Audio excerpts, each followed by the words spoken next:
Liftoff will start in T-minus 10 seconds. 10, 9, 8, 7, 6, 5, 4, 3, 2, 1. We have ignition. It's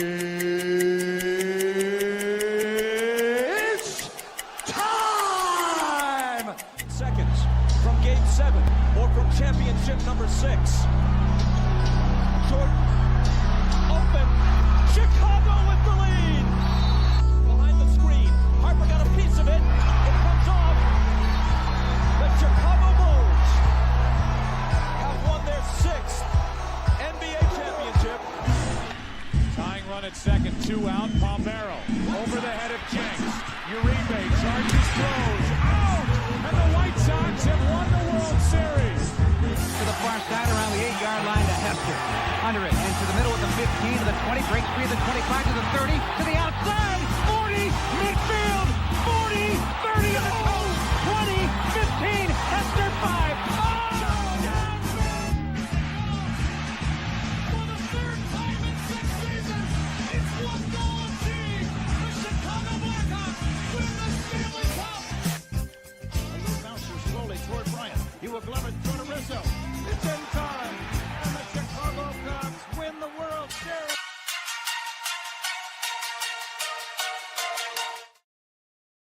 What up, what up, what up? Welcome to ShawnSierraSports on Sports Zone Chicago.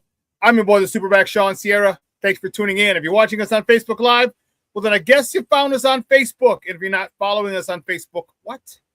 Come on, go to Facebook, type in Sports Zone Chicago, click the like button, and now you're following Sports Zone Chicago. Simple. But wait, there's more. Go to our YouTube channel. And if you're watching us on our YouTube channel, excellent. And if you're not subscribed to our YouTube channel, for real, come on, guys. Go to YouTube, type in Sports Zone Chicago, click the subscribe button, but also click the notification button. That's the little bell next to it, and that'll let you know anytime a show from Sports Zone Chicago is going live. Get it? Got it? Good. Now, you can also tweet the show. Tweet us at Sports Zone Shy, the THI, at Sports Zone Shy. Now, if you want to follow me, just me personally online. You want to know what I did? Let me tell you what I did. I tried to make it nice and easy for you folks. Nice and easy. I had it one handle, but thank you to these damn hackers, they jacked it up. So on Facebook, I'm at Shawn.Sierra2025. On Twitter, I'm at ShawnSierra33. On Instagram, Snapchat, and TikTok, I'm still at the Shawn Sierra. We got a great show, but I need you to get interactive. So whatever platform you're watching us on with, all right, leave a question or comment on that platform. It'll come up here in the thread. We'll put it up on the screen. We'll incorporate it into the show. And that, my peoples, is what makes this Chicago sports talk show around. And that's you. So bring them all, baby. Questions, comments, smart-ass remarks, because ain't nobody scared over here. Like The Rock said, baby, don't sing it. Just bring it. Let's check the chat. We got a little activity in the chat. I like it. I like it a lot. My man Armando Emeterio Lara Jr. Thanks for tuning in, buddy. I appreciate it. He's like, Shawn. My man Cornelius Squalls in the house. It's top of the morning. Shawn and Sports Zoners. I'm going out and getting me some of that Luther Bird, the third, not the second, the third stock. Let's go. Junior being this is part of the thread we were on yesterday. Junior says, Cubs 2026 World Series champions.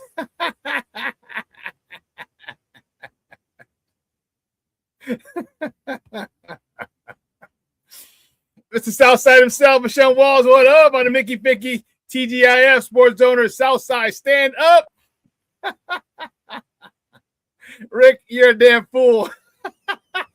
Rick says, hola, amigo. Did you know that Antonacci in Italian means don't stop now, boys? Southside, stand up. FGB and hashtag F visiting Wisconsin. Oh, Rick, you're a damn fool. I love it. I love it. I love it. I love it.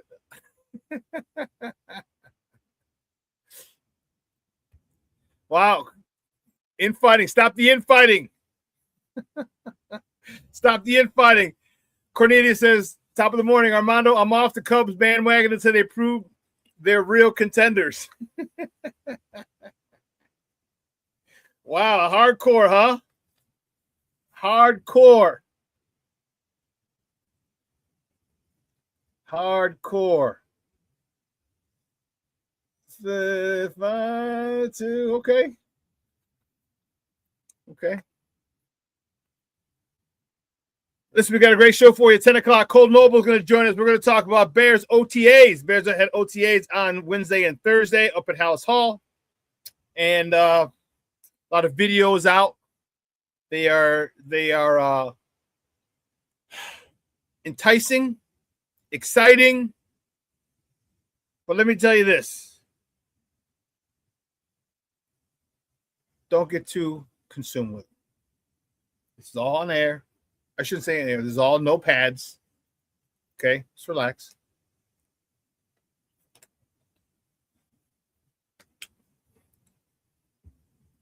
Okay. My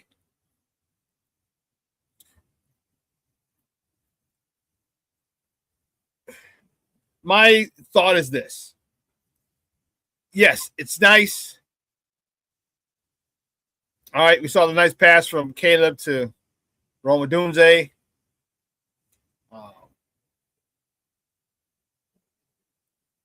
I want to see.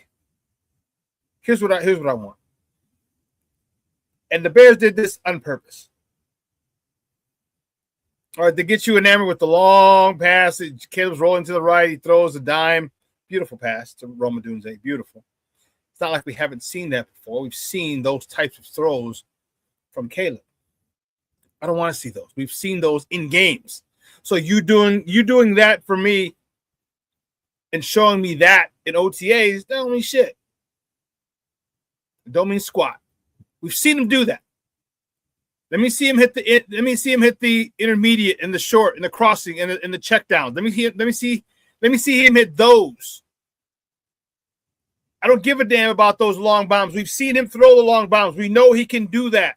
Can he get his completion percentage up to 70%? Can he continue to hit the short underneath routes and allow the athletes, the skill position, to do their thing?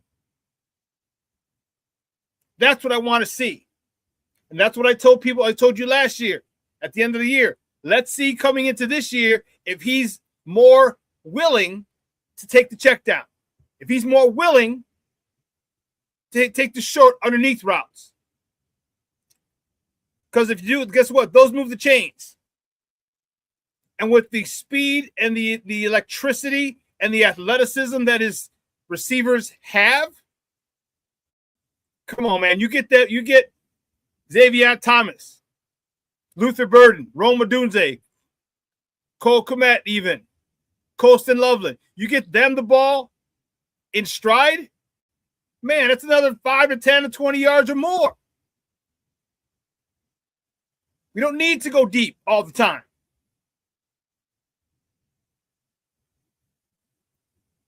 So I want to see Caleb commit himself to taking the underneath, taking the check downs, taking the singles, so to speak.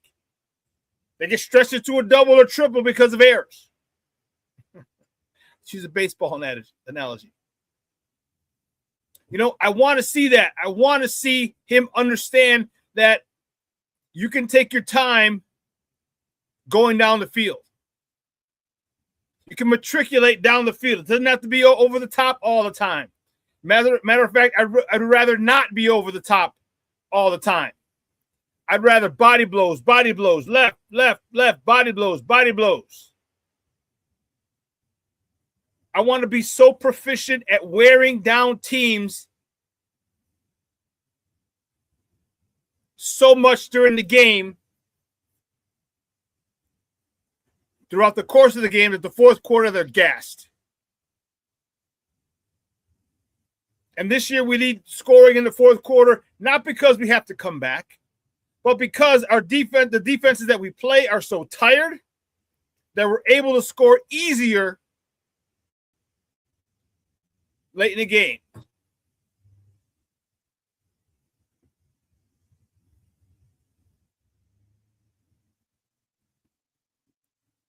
So don't show me. I mean, you're pandering to the meathead fan. Oh, look at the long pass. Oh my God, Woo! I don't care about that shit. I don't care. All right, that's not our issue. That issue is not what cost Caleb his 4,000 yards last year.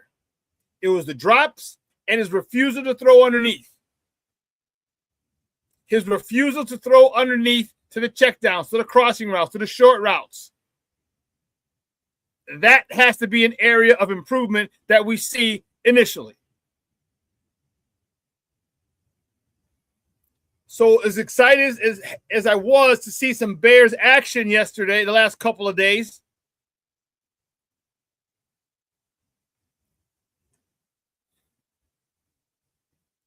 I need to know that Caleb was hitting the check down. And I know it's 7-on-7, so his check down is not pretty.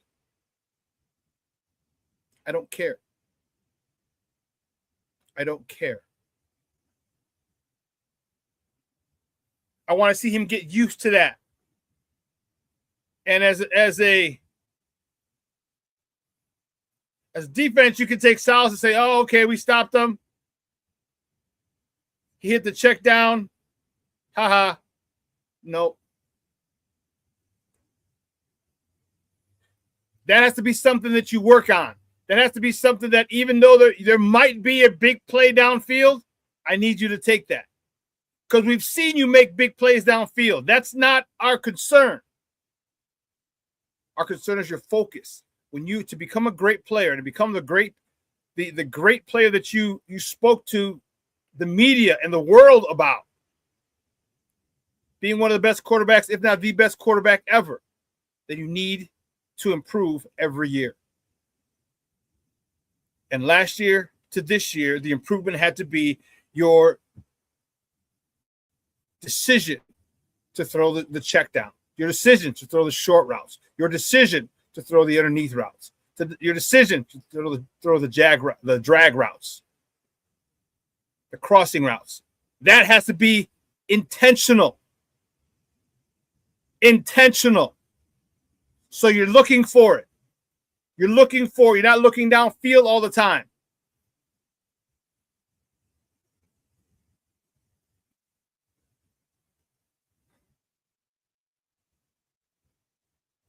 Let's not get it twisted. Don't act like I'm not happy that Bears football is back. I am. But I'm disappointed that I didn't see and we're supposed to have another person on today who was at the OTAs, but we got our schedules mixed up and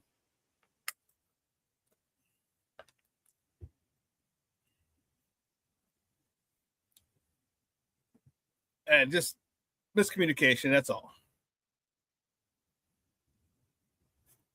Cornelius says, I don't really think Caleb refused to hit the checkdowns. He's just getting through his progressions fast enough. Are you talking about yesterday, these last couple days in OTAs, or are you talking about last year? Is that what you're talking about, Cornelius?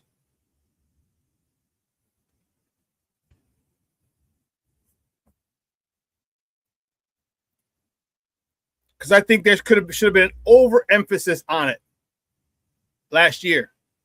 Okay. That you and I disagree. You're talking about last year. Cornelius says last year.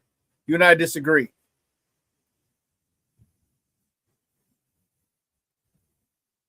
There are plenty of examples where he misses people underneath. He missed DJ Moore plenty of times underneath. Why? To go up top over to Rome. That's the one thing that really got me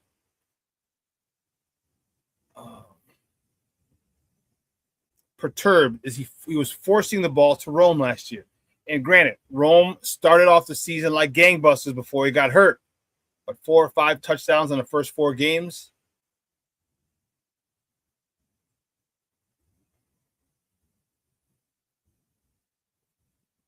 Forced it to him. And granted, we scored touchdowns, so people don't look at it. But when you start forcing people, forcing the ball to people, there could be what you're not doing is you're not letting the play develop and letting the defense tell you where to throw the ball. You're making that decision for them, And that's not necessarily a good thing. Because your favorite receiver should be the open receiver. And in Ben Johnson offense, more than likely there'll be an open receiver. And that's the one you got to hit. Because you got 3 guys left over from last year who had over 600 yards receiving. The 4th guy is shipped out. So those other 600 yards has to be divvied up. Luther Burden needs to eat some of those yards. Robert Dunze needs to eat some of those yards. Colston Loveland needs to eat some of those yards. Cole Kmet needs to eat some of those yards. Xavier Thomas needs to eat some of those yards. I know you're a rookie. Rouch needs to the rookie tight end needs to eat some of those yards. We need to make up for that 600 yards that's gone with DJ Moore. As I told you, the thing that stopped Caleb from getting his 4,000 yards were the drops and his refusal to throw underneath.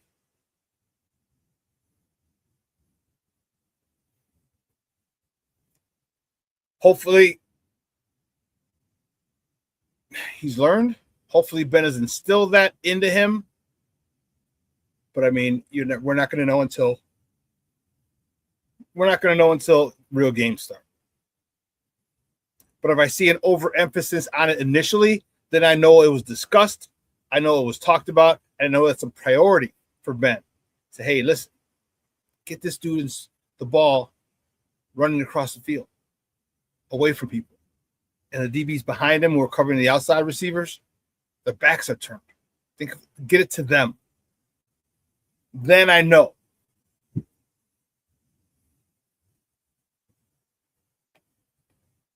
Mr. Southside himself, he says, even though OTAs is voluntary, but it's important to a few Bears players. Yes, it is. There are a couple of players who were missing. Jalen Johnson was missing, although he was back in practice yesterday.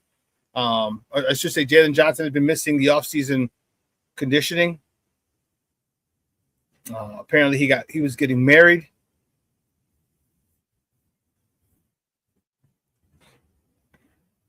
And we talked about this. There's no other time you could have got married. But I'll tell you this: if he's missing this time, okay, I don't need you missing any other time. And we do know you got to deal with the misses. Kind of give her something that she wants as well. It's not all about you. So I get it. I got no problem with it. You know, with Kyler Gordon, he was there. Although he was over on the side rehabbing. I talked about him the other day. Like, dude, what the fudge? Fudge crackers, man. Like, you can't stay healthy? For real? All right, Rick says, can't believe I'm going to say this, but let's talk about our boys on the South Side. FGB, South Side, stand up. We'll get there. We'll get there, baby. I promise. I promise.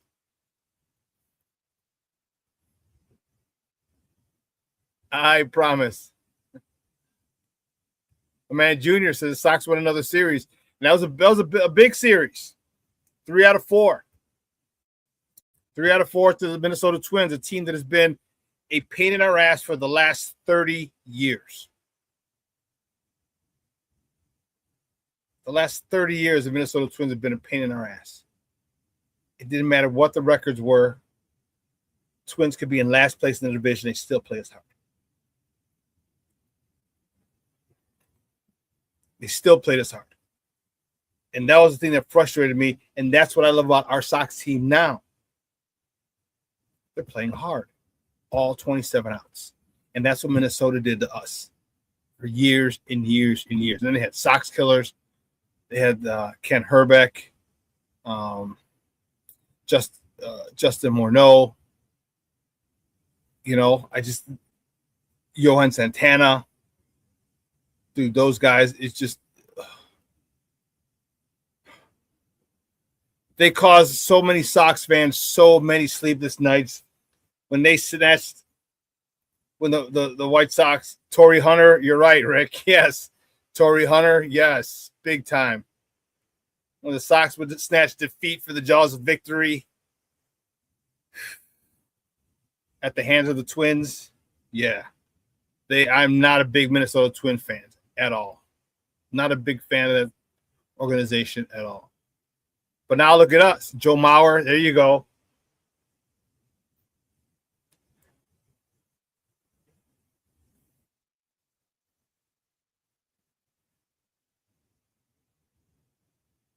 But now we're starting to play like they are. Okay, like they did for so long. Okay, key hits. Randall Grichuk. Who the fudge crackers is Randall Grichuk?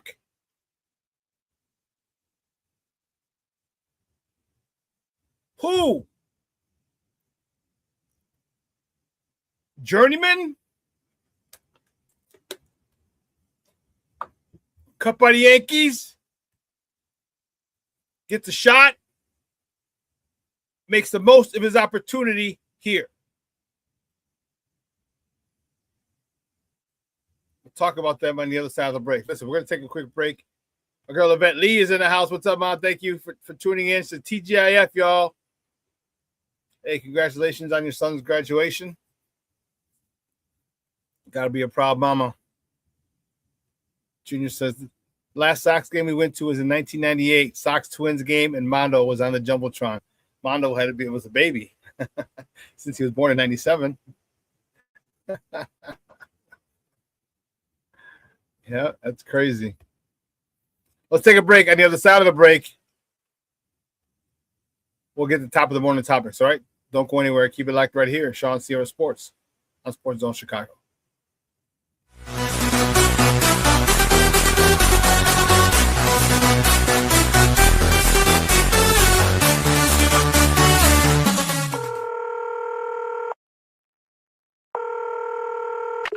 911, operator 901. Where's the emergency? 127 Brynmere. Okay, what's going on there? I'd like to order a pizza for delivery. Ma'am, you've reached 911. This is an emergency line. Large with half pepperoni, half mushroom.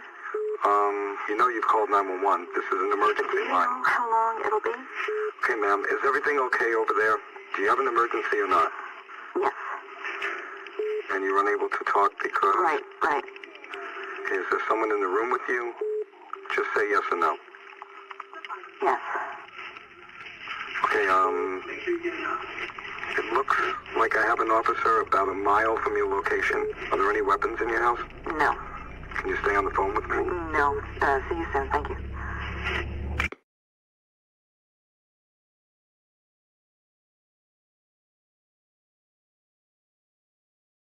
Every day, we take steps to keep the people we love safe, but some health risks are easy to miss. Ticks hiding in the yard can spread germs, like the ones that cause Lyme disease. Mice searching for food can spread bacteria that makes us sick. Mosquitoes lay eggs in standing water and can spread West Nile virus and more. Cockroaches are drawn to water in the home, leaving behind allergens that can trigger asthma attacks. Common pests can threaten our health. Learn how to protect your family at pestworld.org. When I'm flying, I put my helmet on, my visor down, my mask up. You don't know who I am. Whether I'm African American, Asian American, Hispanic, white, male or female. You just know I'm an American airman kicking your butt.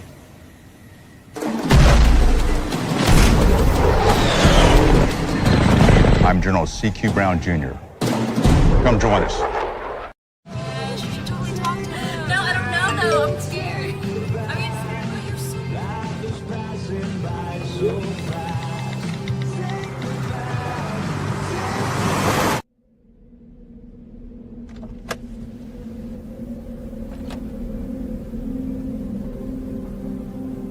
Do you know that you're in my lane? No, not at all. Are you not paying attention? Are you texting? I was just checking in with my mom. I was telling her that I thought we'd be home by 6. It's okay. There's enough time. Just pay attention. I'm not even halfway through my text. There's no way. I'm not even going to look up. My babies are in the car. You have to pay attention. It's just supposed to be a quick text. I'm so sorry.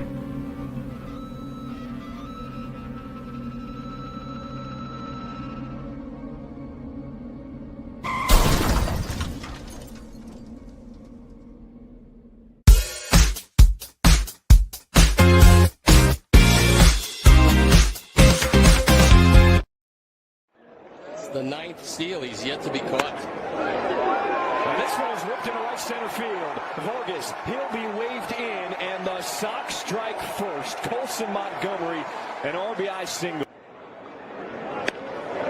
In on the hands, fought off. Gray on the move, the throw to first, not in time, and the run will score. Great hustle by Tristan Peters down the line as the Sox take a 2-0 lead. Inside out swing down the line, and it's a fair ball. Montgomery scores. Here comes my drop. They're waving in the third. Peters, no throw. A bases clearing double for Randall Grichuk as the White Sox open it up here in this third inning.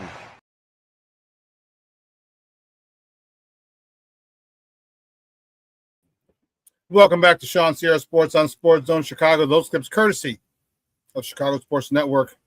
Those were the good guys taking their third out of 4 games from the, call them what they are, pain in the ass, Minnesota Twins. Oh, we had a bunch of people checking. We got Shorty checking in. What's up, buddy? How are you? Mr. Shorty is in the house. Love it. Okay, just just pleasantries. Okay, cool. Let's get a crack-a-lacking, baby. You know how we do the first segment of every show is called Top of the Morning. She won't come just when you want it.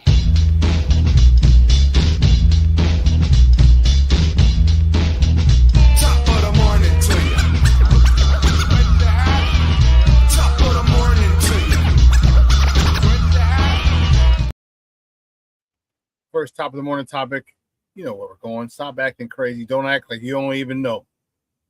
Don't act like you don't even know. The good guys from the South Side. That's what I'm talking about. The White Sox, they beat the Twins 6-2 to take 3 out of 4 games in this series. Davis Martin was on fire. He was dealing, baby. He got the win. He's 8-1 on the season. 6 innings, 2 hits, 1 earned run, 2 free passes, 5 punch-outs. Tristan Peters, you saw, was 1 for 4 with a double, his 7th, driving in his 13th RBI of the season. Murakami was 1 for 2 with a double, his 4th of the season, driving in his 41st RBI on the campaign. And Randall Grichuk, you saw right there in the highlights coming out of the break, he was 1 for 4 with that bases clearing double, his 5th double of the season, driving in his 13th, 14th, and 15th runs on the season.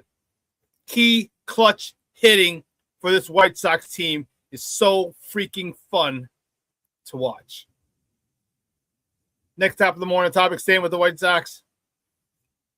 The White Sox, they will host the Detroit Tigers. Detroit sucks. Detroit suck. Sorry. They host the Tiger for a weekend set over at the rate.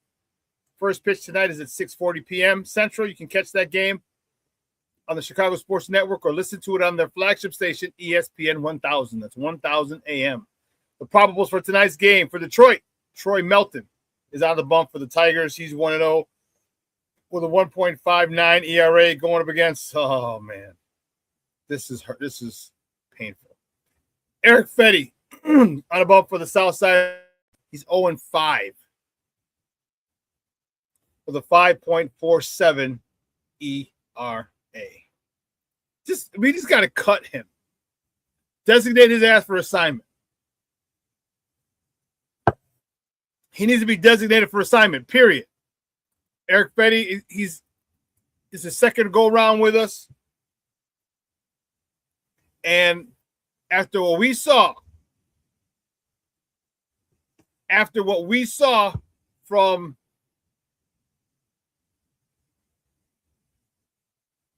who's our guy? The new guy, David Sandlin on Wednesday.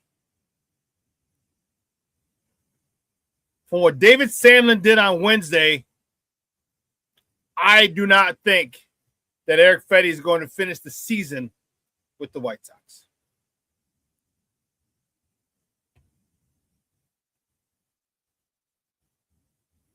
I don't think so. The pitching has been, we'll talk about, we'll talk about that in a second. We'll get to it. Next top of the morning topic, Cubs. The Cubs split. They beat the Pirates 7-2. They split the 4-game set. Colin Ray, he got the win. He's 5-3 on the season. He went 5 1/3, 4 hits, 2 earned runs, 3 walks, 5 punchouts. Ian Happ loves playing in Pittsburgh. 3 for 5, a homer, his 12th of the season. He drove in 27, 28 RBIs on the campaign. Seiya Suzuki,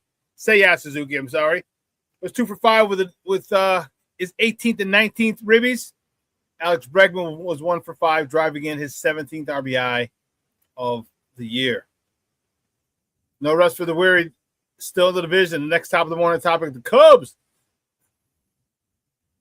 Yeah, baby. They're going to hang out with Nelly and the State Lunatics down in the Lou for the weekend. First pitch tonight as they face the Cardinals. As the first pitch tonight is at 6:15 p.m. Central. You can catch that game on the Marquee Network or listen to it on their flagship station 104.3 FM or 670 AM. The Score. The probables for tonight's game for the Northsiders. Shota Yamanaga, who's 4-5 with a 4.04 ERA on the bump for the Northsiders. He's going up against Kyle Leahy for the Cardinals, who's 5-3 with a 4.44 ERA. Do we have another winning streak intact? Loading for the Cubs. You split that four with Pittsburgh. You lost the first 2, which were the last 2 losses in their 10-game losing streak. Then you won the last 2 games of that series, sparking the question, is there a winning streak loading for the Cubs? You should take advantage of this series, but this series, like so often, this is your rival, and records don't matter. All right? You're only a half game ahead of the Cardinals in the standings. So each game is going to move you one way or a whole game, one way or the other. The Cubs are 5 games above 500. The White Sox are 2 games above 500. Who would have thunk it? Who would have thunk it?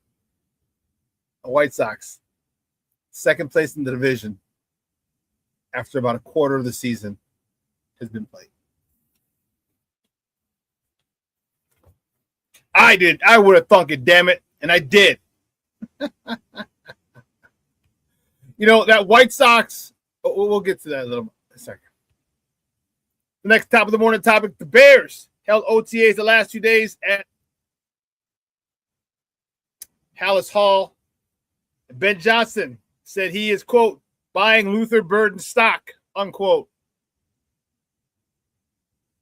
Talked about the young man's resiliency. He talked about his work ethic. He talked about him coming into camp in shape, or OTAs, and not camp, into OTAs in great physical condition. Remember last year, Luther Burden was hurt. He was injured. So he couldn't partake in all this stuff. Now you got a guy who had some big plays, was a big playmaker for us last year. Remember his first touchdown was that flea flicker that DeAndre Swift threw the ball way up in the air to Caleb, and Caleb still had time to sit back and catch it. It was against the Cowboys. That was Luther Burden's first touchdown in the NFL. And then as he got better, he became more useful to Ben Johnson. Now he's going in an offseason where the number 1 receiver, technically, DJ Moore is gone, and they need a receiver. They need to divvy up those yards. They don't anticipate one person getting all 600, but they have a squad, and I think Luther Burden wants to be the leader of that squad. Luther Burden's a dog. Luther Burden is that dude. And defensive coordinators know, but the rest of the NFL is going to find out. A whole bunch of other fan bases are going to find out what a stud that dude is. And they're going to be like, whoa, we had no idea. And they did. Next top of the morning topic, just for you, Rick. The Chicago Sky hosts the Minnesota Lynx at Wintrust Arena tonight. Tip-off is at 6:30 p.m. Central. You can catch that game on Ion TV. So if you have cable, go to Ion Television, catch the Sky.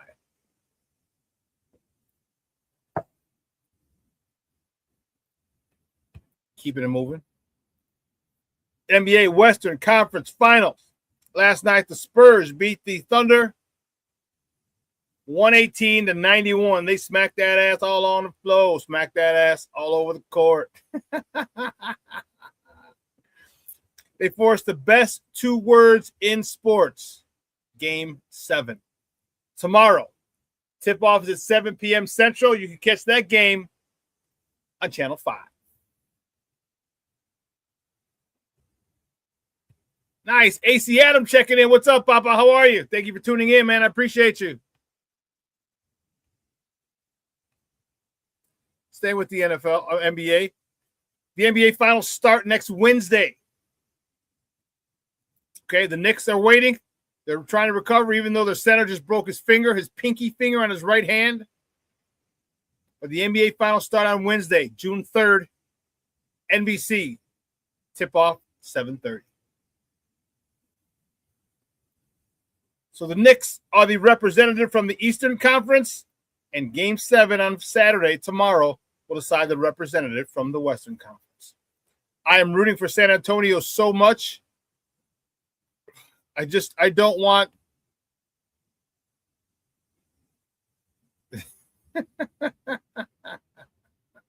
Rick, you're a damn fool. He says, no, Shawn. The best word in sports is FGB.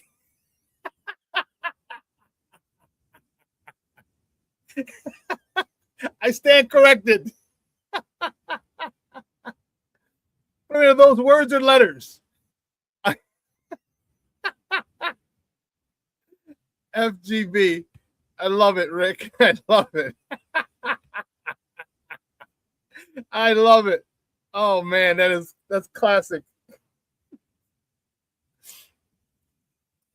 It's going to be a good one. New York versus the winner of the game tomorrow. New York has a good I mean, you're there. New York is there. They have a good chance.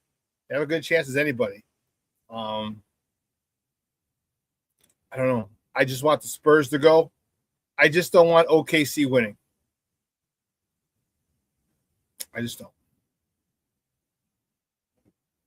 You know, I'm starting to really hate Shai Gilgeous-Alexander and his flopping. Okay. The fans let him know about it in San Antonio last night. It's just bothersome. That whole thing is bothersome to me.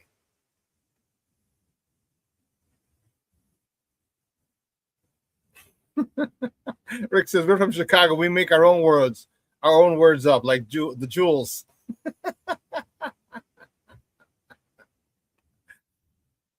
That's true, Rick. That is very true.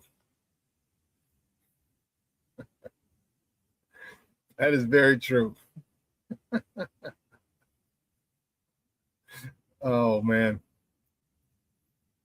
But let's talk about our good guys. Listen, the boys were dealing.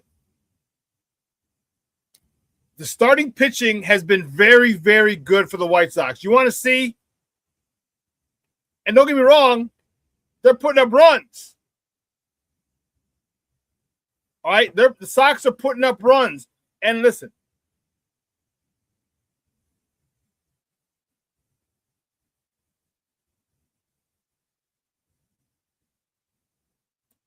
you got to score runs. You can't just play defense and stop scoring because you have to score as well. But the Sox are scoring runs, and that's the cool part about what they just did.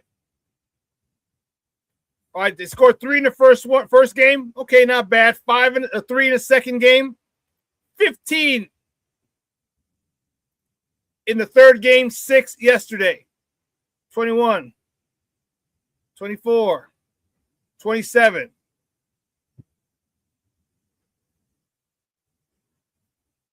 Four, 27 divided by 4, 6, 24, 2, 6.5 runs a game in that series.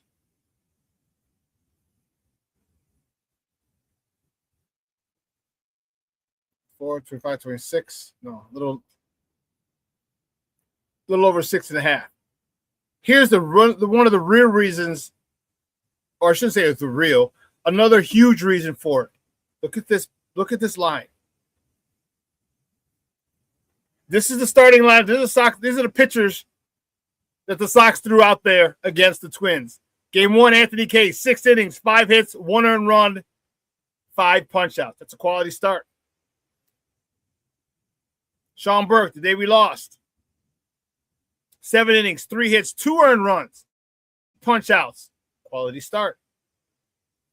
David Sandlin making his Major League Baseball debut. Are you freaking kidding me? Second pitch of the game gives a homer, gives up a homer to Byron Buxton, and retires the next 6 innings.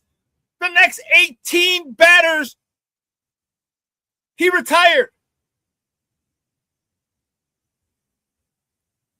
18 in a row.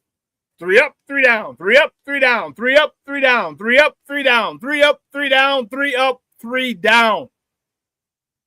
He faced 1 over the minimum. He faced 19 batters. He gave up the 1 hit, as I said, to Byron Buxton, who's a freaking... The only earned run was the home, because it's a home run. That was the only hit that he gave up. And then Davis Martin yesterday, 6 innings, 2 hits, 1 earned run, 5 punch-outs. Oh, and David Sandlin in those 6 innings did it in 61 pitches. Are you freaking kidding me? That's 10 pitches an inning. There's some batters that have 10 pitch at bats. And he got out of it an average of 10 innings per pitch. Or per inning. 10 pitches per inning, excuse me. That'll get it done. That will get it done. We also had the Southside Samurai. We're gonna continue to call him that. We don't think it's racist like the White Sox do. Hit his 20th home run before June. What in the hell is that all about? His 20th home run in June.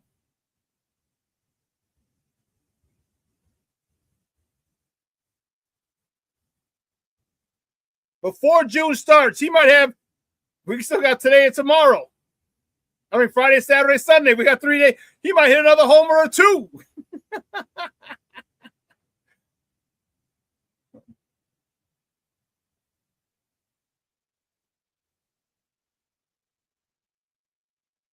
And one of the things that I talked about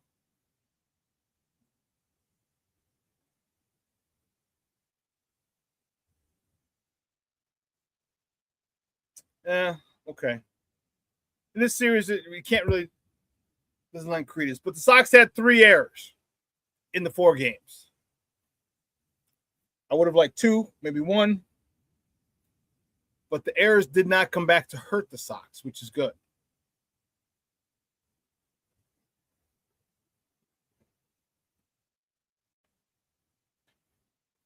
Cornelius says this guy's putting up Frank Thomas numbers. Yeah, he is. He is. Now the question is, can he maintain it? We're not going to worry about that yet. And I'm not going to put him in a superstar category status like some people wanted to. This is not even half a season yet. It's a great half a season, but it's half a season. Let's put that shit in perspective. All right? Go into the All-Star break. Let me see you after the All-Star break. You hit another 20. You hit another 20 after the All-Star break. Then I'll say you're a star. Then I'll say you're a young star, even though you're 25.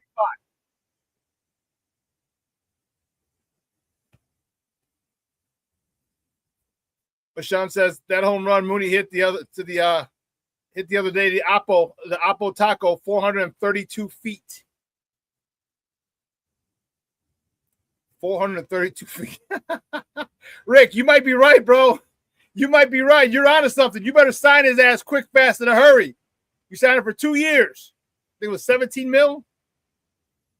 Rick says he better be the White Sox first $100 million player. FGB, Southside stand up. SSSU, Southside stand up. He better be. He better. Hey, Reinsdorf, you better open up that pocketbook. Give him a hundo.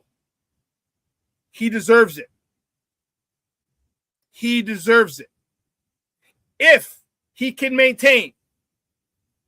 Because, again, look what happened at PCA. PCA had a phenomenal, an amazing, an MVP first half of the season last year.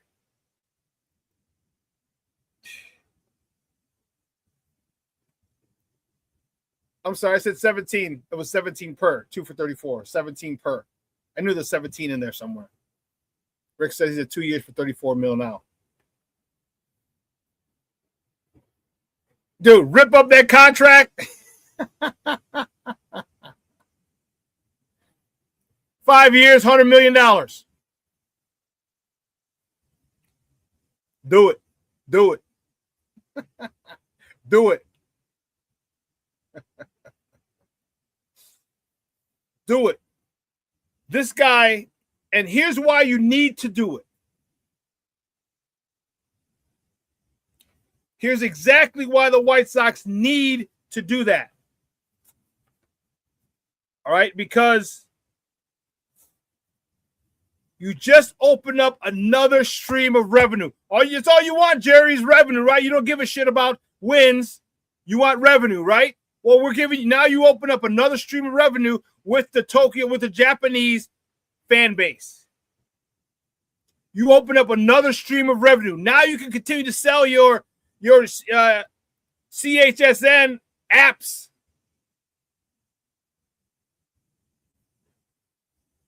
To Japanese people.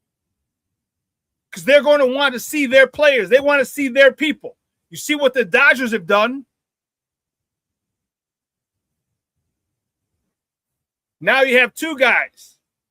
Nishida, who in his first 2 games got his first major league hit in game 1 and threw out a runner trying to score in each game from right. He said, not on my arms. Not on. He's like, little dude, that dude is little. He looks like he's about 5'6", 5'7".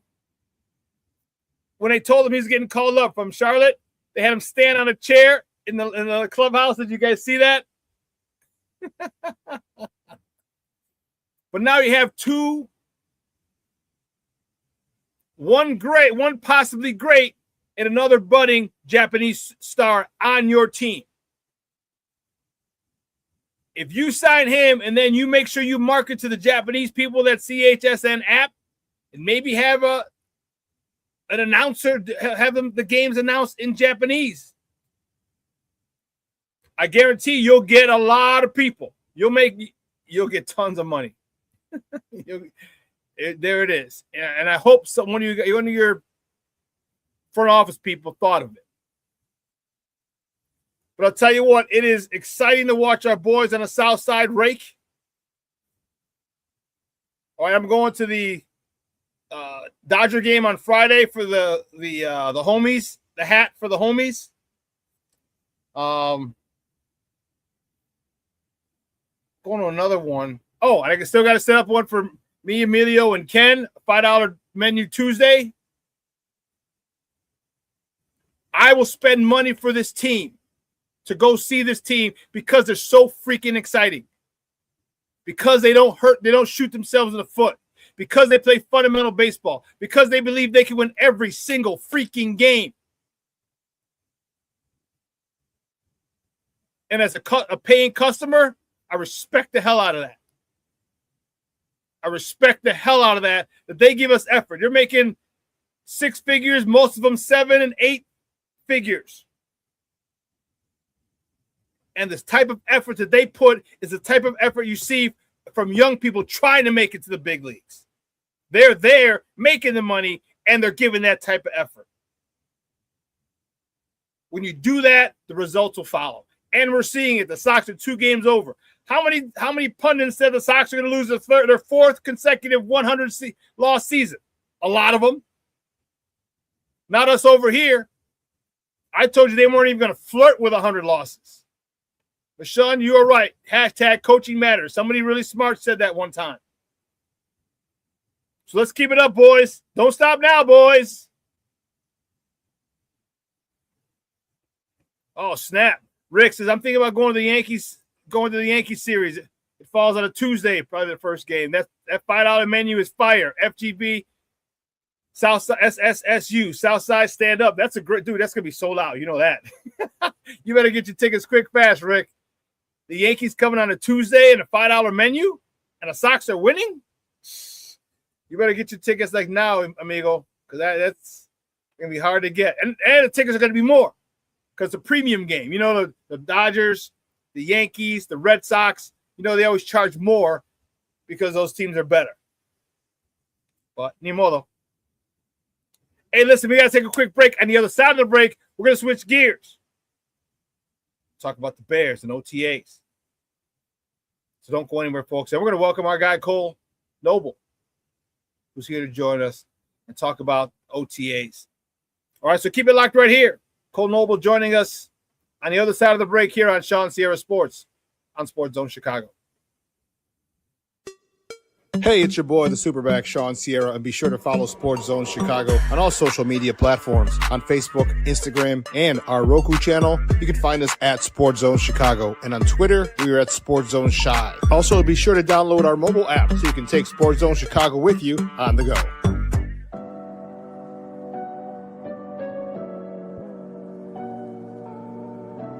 How do you take care of your mind health? For my mental health, I meditate in the mornings. I have my dogs. They're the best. I just find ways that help me just relax. Finding things that make me happy, like being close to my family. I meditate a lot and read books. I have hobbies outside of the game. I'm able to switch off. I'm able to turn my brain off from the game of basketball. Your mind health matters. Your mind health matters.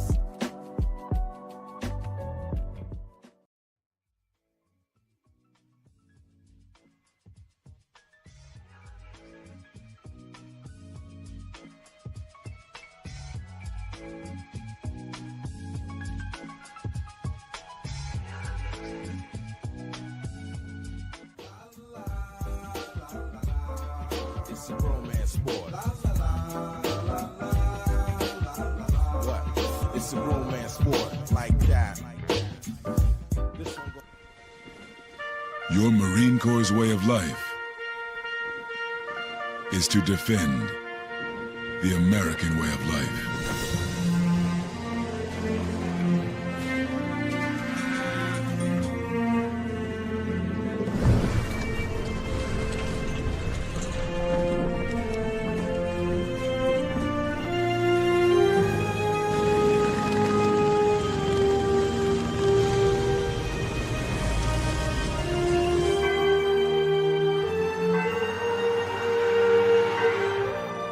Every day, no matter where we serve, we take a stand for our nation, for each other, for us all. The few, the proud, the Marines.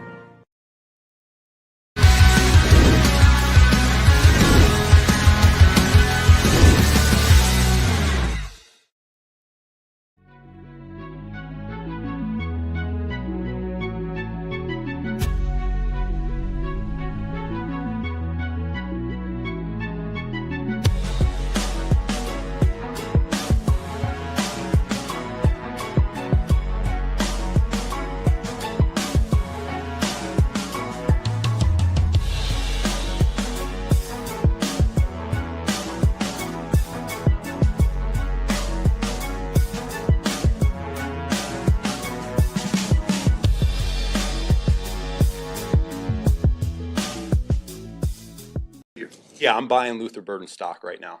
Just how he's approached his offseason. It's been electric. That showed up yesterday. He had numerous explosive plays. I loved how in phase 2 he was finishing every single rep that he took. And that really translated over to yesterday as well. So he's in a really good spot. He's still developing and growing his route tree. Coach L and Isaiah Ford, they've done a phenomenal job with him, just working to develop those things, speed cuts to sharp breaks, releases, things of that nature. And he's been extremely coachable. So I'm really happy with him. Dude, that gave me goosebumps on my freaking arms. Welcome back to ShawnSierraSports on Sports Zone Chicago. Those tips courtesy of the Chicago Bears. Some highlights from the OTAs the last couple of days, and our general, our leader, Ben Johnson, saying, I'm buying Luther Burden stock. So he's saying, hey, in your fantasy drafts, you better draft Luther Burden. Fantasy drafters, get him. I love it. I love it. And he went in depth. He's finishing his routes. He's still working. He's working on a complete route tree. Bigger, stronger, faster. Hey, remember Luther Burden said, everybody who passed on me has to pay. When he said that, chills went down my spine. I'm like, that's the type of Mother Hubbard that I want playing for the Bears. That's the type of Mother Hubbard that I want playing for the Bears. Oh, everyone who passed on me, you got to pay. You have to pay. I love it. King Booker World checking in. What's up, Baba? Yes, you're late, but you're here. That's all that matters. You're here. Go back and check out the first hour of the show, man. It was good stuff. Good stuff. We're going to welcome our guest. He's no stranger to the program. He's actually a good friend of the program. Fired up to have him on. We're going to talk a little bit about the OTAs for the last couple of days. All right, he's the Bears writer for A to Z Sports. You can find him on Twitter at A to Z _Slaw. That's ATOZ _Slaw, SLAW, like coleslaw.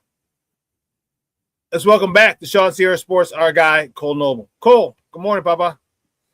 Sean, how's it going? Tapping in. Man, it's going well after my White Sox are winning.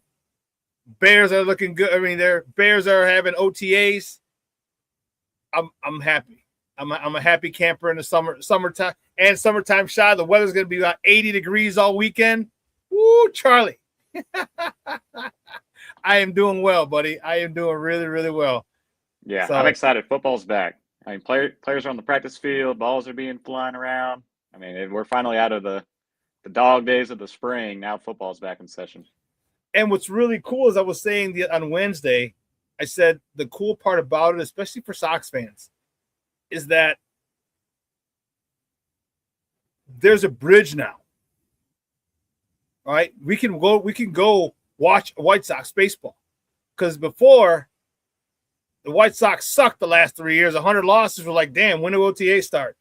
When does minicamp start? We were just counting the days down. Now we can go to the stadium. We can go to the South Side and watch a baseball game, and we're not so worried about the Bears. We still care about them, but we have our own team to watch, which is dope.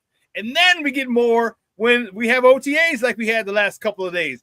Your thoughts on some of the stuff that was going on at Hallis Hall the last couple of days? Yeah, I think the offense, it's night and day different. From this time last year, Ben Johnson talked about it. They can't get out of the huddle. They can't even get the play set up without a false start, and they're blowing the play dead, so they can't even get to a play. And, now 1 year later on the calendar, the Bears on the offensive side of the ball are looking a whole lot better with Caleb Williams showing more command, in the huddle, on the field, and then, getting the play in motion. Really promising stuff. But you kind of have to expect that, right? I mean, you're learning a new offense. Okay, you have a dictator who's running, whose offense it is, who's meticulous. You're going to have mistakes, and in the football is the alpha sport of alpha sports. All right, remember, he threw off the first unit. Get the hell off the goddamn field. You can't get it right. Right? No one was crying. They didn't go, "Mom, I can't believe Coach tweeted. I can't believe Coach kicked this off." They dealt with it. And you got to learn on the fly, and they did. And now Caleb is comfortable with this stuff. Luther's comfortable with this stuff. Colston's comfortable with this stuff. There's no more learning this offense. Now it's building. I shouldn't say there's no more learning. There's no more learning the fundamentals of that offense. It's learning new stuff and building on it.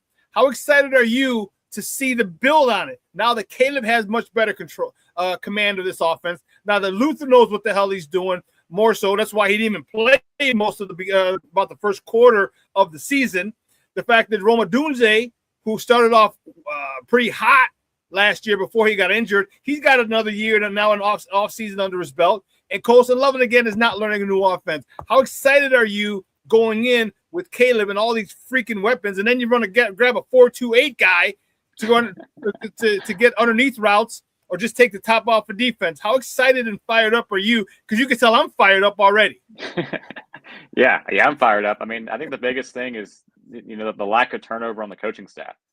You look at the coaches they lost. It was Declan Doyle at OC. They just replaced him internally with Press Taylor.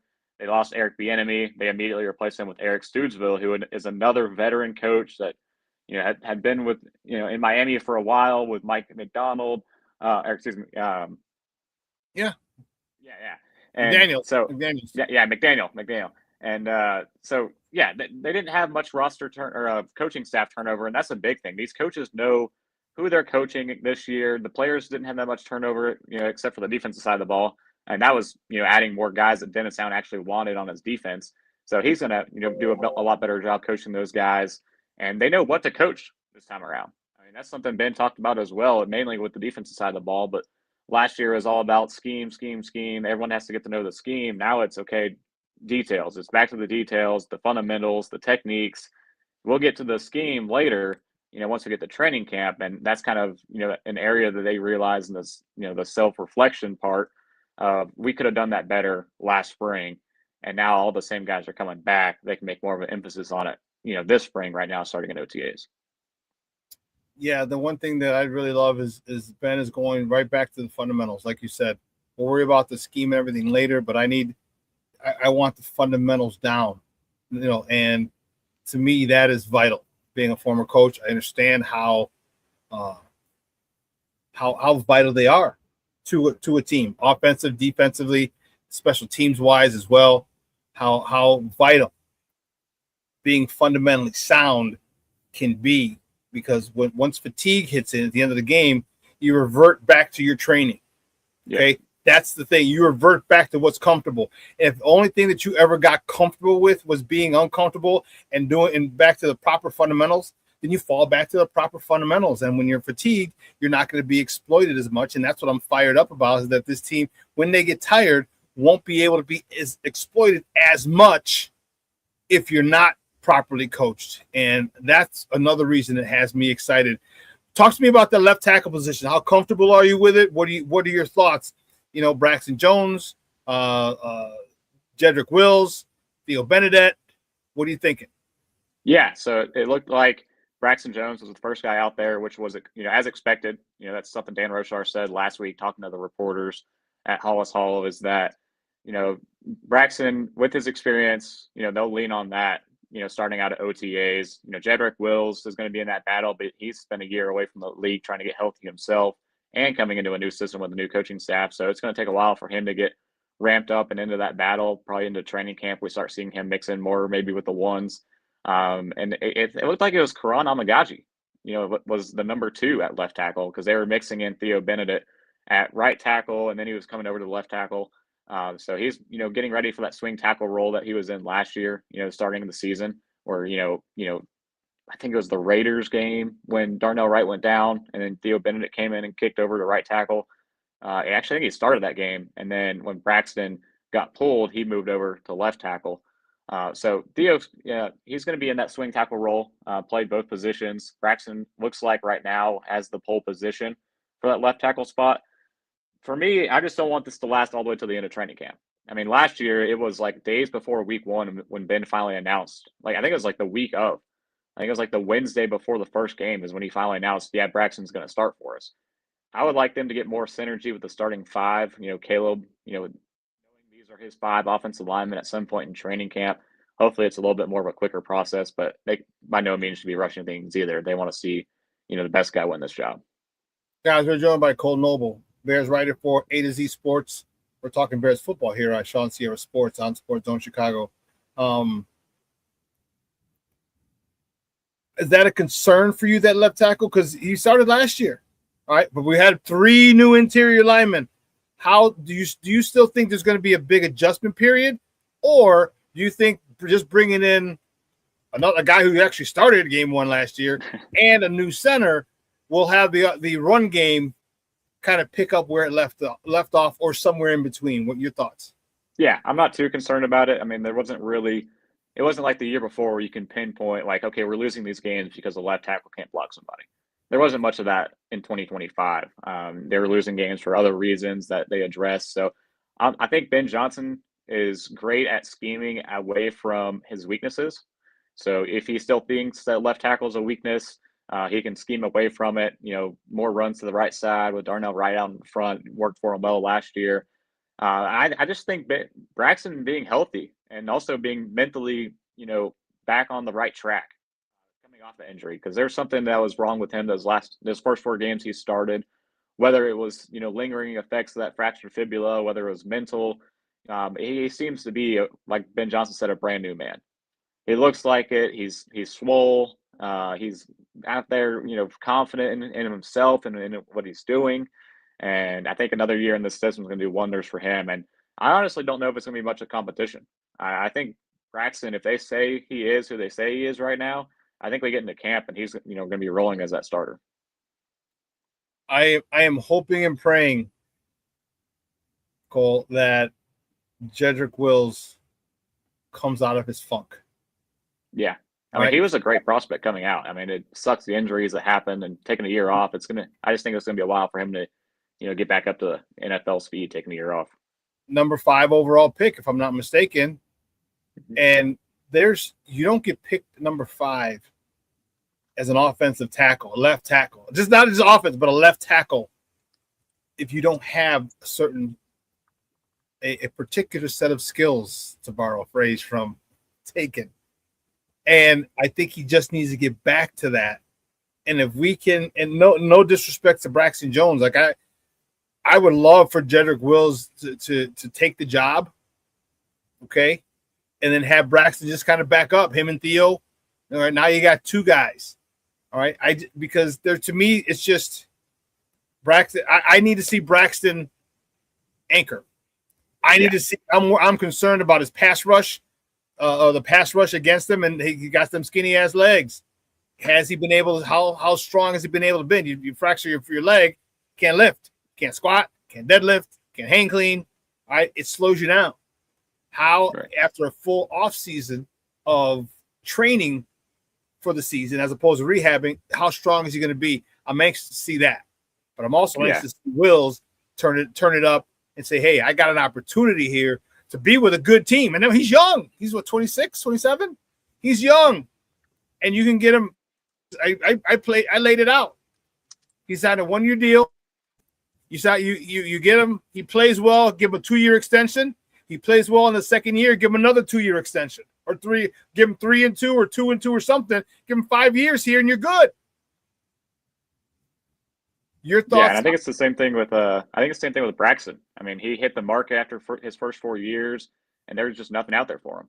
I mean, he only started 4 games his last season, and teams were worried about, why the Bears pulled him out of the lineup. No one wanted to bring him in. Like, he didn't even get an opportunity to get an offer from anybody. And it took the Bears giving him like a 1-year deal, a prove-it deal to come back. I think for him, that even gives him even more motivation, to prove himself to the team and improve himself just as an NFL player in general. Even if he's not with the Bears next year, he wants to hit that market again and get a lot more, lucrative offers from other teams, some more interest on the outside if it's not the Bears that want to bring him back. Well, and that's why I said it should be a good competition, because Jedrick Wills is the same thing. You want to be a first-round pick, a reclamation project. You want to stay in the league for another 4 or 5 years. You may not make the zillions of dollars, but you make $5 million a year. That's a hell of a lot more than you're probably going to make at a regular job. You know what I mean? So there's going to be a great battle. There's going to be one hell of a battle between Benedict and Braxton Jones, because That's money. You got mouths to feed. And I don't know how many kids each guy has. All right, you got mouths to feed. And you want to get as much of that money as you can, and the only way to get it is to play well. So that's going to be one hell of a battle in OTAs, in minicamp, in training camp, in the preseason.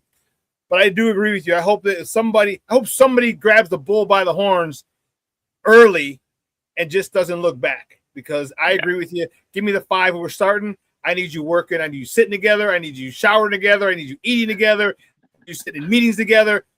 I need it. I need it because this run game has to go crazy again for Caleb to go crazy again. So I'm looking forward to that.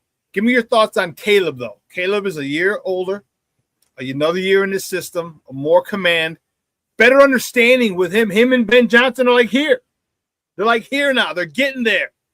And, usually a new offense, Ben said it would take about 3 years to get this offense down pat, like the guy up in Detroit.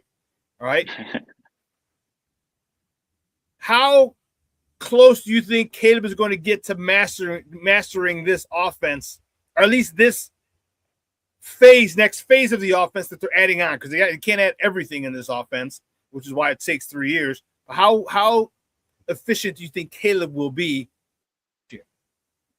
Yeah, I think that's definitely going to be a point of emphasis for him, and as it should be. Last year, he had like a 58% completion percentage. That's not acceptable for any offensive coordinator, much less someone that's very meticulous and detail oriented as Ben Johnson is. And his offense thrives on completions, yards after catch. You're letting the playmakers do the work for you. So you got to get the ball in their hands first and foremost. And a lot of that was on Caleb. Off target throws, not hitting out routes, not hitting easy dump offs, or getting 2 dump offs in the progressions. Those kind of things they're going to work on. I like that the highlight going around yesterday, the throw of him on the run to Rome Odunze was a big play, and obviously should be a highlight worthy play. But I like the 2 other ones. They had the wheel route to DeAndre Swift, and then the play they posted this morning to Xavier Thomas, where Caleb's sitting in the middle of the pocket. Everyone loves seeing the jump man, the Michael Jordan pose on the throws on the move. I want to see Caleb throw some highlight plays in the pocket, not moving around. That's what we want to see. We know he can do the special stuff, the Superman cape on the back. We need to see him more in the pocket, making the easy throws. Those are the kind of highlights I want to start seeing more of. I didn't see the one with Xavier Thomas. Yeah, we got posted right before I got on. Okay, I'll go to your Twitter account and check it out, because I want to see that. And if that's the case, if he's matured enough, and that's exactly what I said to start the show, I didn't really care about the one to Rome. We saw that. We've seen that. We've seen that movie. We know it's good. All right, we've seen it. I want to see him grow. I want to see him say, hey, let me hit the check down. Let me hit Xavier Thomas running away from his defender who's never going to catch him, and he can get me tons of yak. I want to see that. I want to see him do that. And even if they overemphasize it in OTAs and minicamp, okay, I just need to know in the game he's going to realize it's there. We don't have to go deep all the time. When you're meticulous, why score in 6 plays when you can score in 12? Because it's killing the defense. And I love going body blow, left, body blow, and just taking the heart out of a team. And when Caleb understands that, and I said this last year before the season started, when he understands that you can go down the field 75, 80 yards and not throw a pass over 15 yards and score, a la Tom Brady, many a time, now Mugs are in real trouble in the NFL. Oh, yeah, for sure. And I love that they're taking what Ben Johnson said is every day after practice, the quarterbacks, all of the quarterbacks, not just Caleb, all of them, which, they got to treat the whole room the same. But they're all getting the chart of, okay, here's the passes you completed, and here's all your incompletes, and here's your drops from yesterday's practice. Because Ben Johnson was talking about how many passes were left on the table last year, completions that they didn't get, that can get them up to that 65, 70% mark. And he's like, it was only like 20 or 40, however many it was over the whole season. But this is like a way that every single day you can show him, here's what you missed, here's why you missed it, and then, do better today. And that's progression. That's, you put it in front of the quarterback's face, in the meeting rooms, and then you take it out in the field and, see how it improves on a day-to-day basis. That's how you get, the day-to-day improvement. So I'm excited to see that and how it looks next week when they get media access again at OTAs. Your thoughts on the switch sides of the ball? Jalen Johnson wasn't at practice. Wasn't in a lot of offseason workouts. Kyler Gordon was not, he was not in a lot of offseason workouts, conditioning because he was injured again, dealing with soft tissue injuries. Give me your thoughts on those two. Now, what we found out that Jalen was getting married, and so I guess we can kind of give him a pass because, dealing with the old lady, like, I want this, I want that. It's kind of I'm sure that could be a pain. I've never been married or planned a wedding before, but I'm sure it can be a pain. But Spidey, man, his soft tissue injuries keep recurring. Your thoughts on those two? Yeah. So with Jalen Johnson, it was big to see him out there. And Ben Johnson said as much. In the past, this has been I don't want to call it a recurring issue because it is voluntary and the players aren't required to be there. As much as it is great to see them there and you would like to, it is still voluntary. And in the past, Jalen Johnson has not intended these kind of things. So when they said that he wasn't attending the voluntary workouts earlier in the spring, a lot of people jumped, myself included, to the idea that he's not going to be at OTAs. And when we saw him out there on Wednesday, and then he was out there again on Thursday, and then Ben saying, "Yeah, it was great to see him out there," that's encouraging. He needs to be out there with the ones. I mean, they got Kobe Bryant, they got Dylan Thieneman, you got Cam Lewis, you got a rookie in Malik Muhammad. All these guys are young guys. They need to see the veteran in the room. Johnson. That's your highest paid defensive back. He needs to be out there on the field. And again, it is voluntary. He doesn't have to, but he needs to. He needs to be out there with his teammates, getting to know those guys, working with Al Harris, showing he's healthy. Because last year, he kind of took some time off after mandatory minicamp, and he shows back hurt for training camp. That's the other thing too that Grady Jarrett talked about. When you're in the facility all the time, they see how you are, the load management. You're in, any injuries you might have and can, plan accordingly. So all those things are important. So it's great to see Jalen Johnson out there. And Kyler Gordon, he was out there during warm-ups, did not participate during team drills. I think he walked back, the reporters were saying, back inside the building with trainers. So he's still dealing with some kind of soft tissue injury, it sounds like. I mean, hopefully some things get cleared up next week or at least into mandatory minicamp when that starts on June 9th. That they need 6 back on the field as well as, 1. Both of those guys, as much as they're being paid and as good as they are, they need both of them on the field as soon as possible. I couldn't agree, guys. We're joined by Kole Noble, Chicago Bears writer for A to Z Sports, and we're talking Bears football here on ShawnSierraSports on Sports Zone Chicago. What about the D-line? All right, Grady Jarrett is a guy who signed a big contract last year, was coming off an injury. All right, we got the Vanilla Gorilla. All right, we got GervonDexter. We've got Austin Booker. Talk to me about this D-line, where they're at, and how confident are you in this group going into the season? Because they don't have to be healthier now. Right. They better be healthy soon. Yeah. So that is the one absence that was not at practice yesterday, and we don't know if it was injury, personal, just not showing up because it's voluntary, but Montez Sweat. And that is the highest paid player on the team by base salary, by average, and he was not in attendance, which, again, voluntary, doesn't have to be. But it is notable that Montez Sweat wasn't there because Deo Odengbo and Shamar Turner, both guys that had season-ending injuries last year, were not practicing because they're still going to be, recovering through much of the offseason. So I want to ask you this. Sweat, Odengbo, and Turner not there. Can you name the defensive ends that actually were in practice on Wednesday and on Thursday?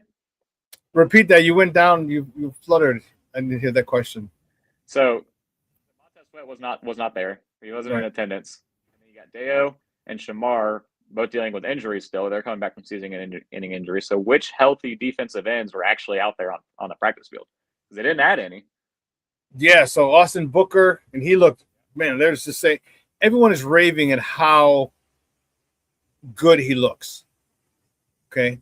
And that's cute. It's wonderful. Okay? But I need to see that. We need to see it in action. All right? I don't give a and I say that because, and I say that just from a coaching perspective, he's the type of dude who shows effort like the last couple of seasons. He's not he's not soft by any stretch. Like his hustle, his intensity, his pursuit. You know, how many times did we see that son of a gun, you know, either make a tackle or be in the screen just as the tackle just got made. And if they didn't make it, he was about to make it. Mm-hmm. So I'm not worried about him. I mean, I think those are the only other those DNs I can think of. Yeah. I mean, Daniel Hardy's out there. Jamari Cromo, who's a UDFA a couple years ago, he was out there. But really, like, they do not have a lot of bodies at DN right now. And they're talking about that they wanted to heighten coaching with that specific position and wanted to coach more details. And you don't got the guys out there. I mean, that was a little concerning on my part, not seeing Montez out there when, you know, they need to be coaching better, is what they said. And you don't have a player out there getting that coaching. I'm not a big I'm very critical of Montez Sweat. All right, you're the highest paid player on the team, and you're not a dog. All right. Nobody fears you. Nobody fears you in the locker room. Nobody fears you in other offenses. Nobody fears you. Okay, and then you take off. You're not there. Again, it's voluntary. You do not have to be there. I graduated college. I understand the word voluntary. But show your teammates that you give a shit. Show them. Show them that you want to be a leader. Show them that, yes, I'm the highest paid player here. And guess what? I am on it. I'm here. I'm busting my ass. And to me, that's a problem. Yeah. That's I mean, like Grady might not Jarrett talked with the reporters. That guy's 33 years old in year 12. He's out there on March 28th on the field. Dude, or May 28th. I love Grady Jarrett, and him being back has me excited because I don't expect him to get 30 sacks. But what I do expect him is to give us some production. But I also expect for him to instill wisdom and knowledge into these youngsters. All right, into Shamar Turner, into the Vanilla Gorilla, into Austin Booker, into GervonDexter, more into GervonDexter. I want that his knowledge of the game, his experience to be transferred to these guys so they can take another step sooner with him. Because if he does that and kind of mentors and takes a lot of these guys under their wing, the Vanilla Gorilla might be a contributor. All right. Austin Booker might be a freaking stud. All right. The GervonDexter might take another step forward, which we really, really need.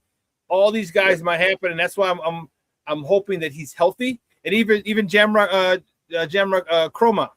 What's his first name? Jamry, yeah. Jamry Chroma out of James Madison. Watching his film coming out, this dude his motor is second to none, just like Grady Jarrett when he was in his prime.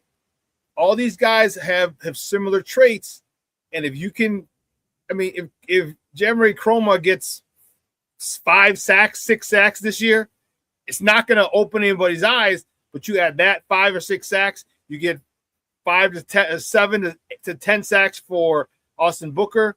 You get 3 to 5 sacks from GervonDexter. All of a sudden, those things start adding up. And it's wonderful because now you don't know where the hell the pressure's coming from, and that's what we need is a strong defensive line.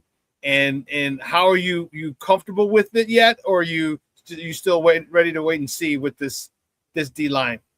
Yeah, I mean, I definitely want to wait and see with the defensive ends just because they're not out there. Like I said, 3 of your top 4 are not out there right now. Austin Booker being the only one that is. I'm not too concerned actually anymore with the interior. I think Grady's going to come back and be healthy. Gervon's entering a contract year, and he just got new agency, so he's going to want to play for something. He's trying to play for that money this year. And then behind him, I think Neville Gallimore is going to surprise a lot of people. I had him as one of my underrated guys to watch at OTAs this week just because how fast he is coming over from the Colts, I believe, is where he was last year. But then they had a Contavious Street. And then, like you said, the rookie, the 6th round guy, Jordan Vandenberg, what kind of impact is he going to have? I mean, that guy is like destined to be a Dennis Allen defensive tackle. He fits the scheme perfectly.